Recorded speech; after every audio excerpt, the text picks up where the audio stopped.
ستایش شفیعی, 20 years old. Before the internet was cut, she wrote on her social media, "They are cutting off my internet, but I love you all."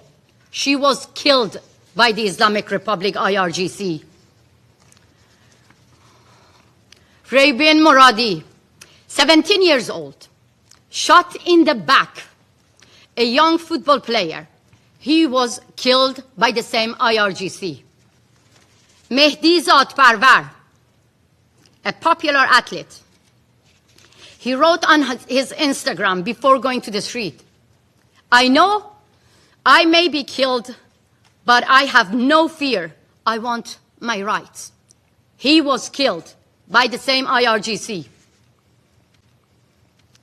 Siavash Shirzad, 30 years old. His family begged him not to go to the streets.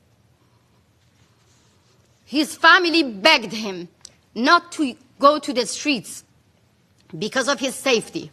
He said to his family, "I go to the street to celebrate the victory of our revolution because President Trump promised to rescue our lives." Negin Qadimi, 20 years old.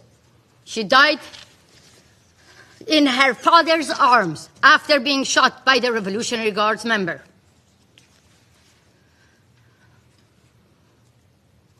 I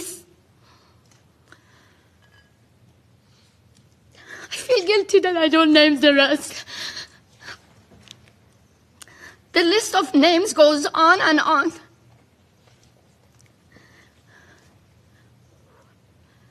They knew they will face guns and bullets, but they wanted justice. So now let me name their killers. Ali Khamenei, who declared protesters would be put in their place.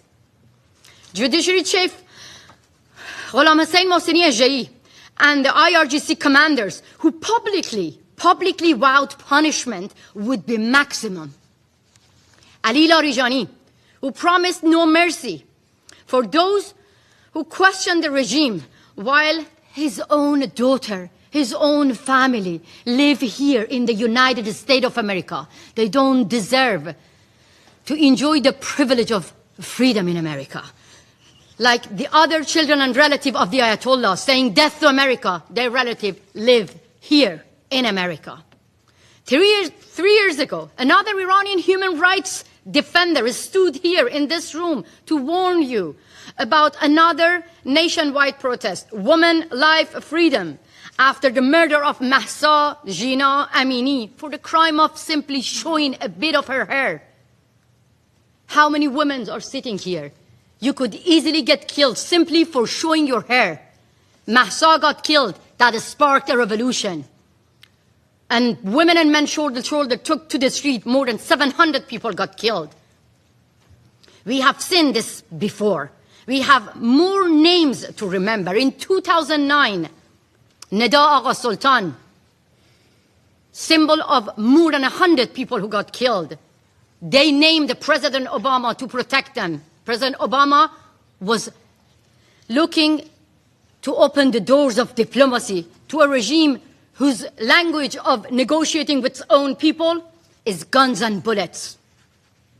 We've seen this in 2019 with Pouya Bakhtiari, who was killed in front of the eyes of his mother, Nahid Shirpishe. At the same time, President Biden was trying to keep the doors of diplomacy open, handing out billions of dollars to the regime that forced the family members to give money to the regime to take the dead body of their beloved one back.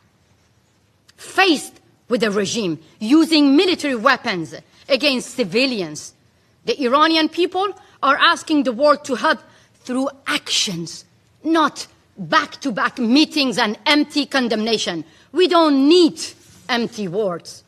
People of Iran are asking the Islamic Republic are telling you the Islamic Republic no longer can be reformed and asking you that the Islamic Republic no longer be treated as a legitimate government.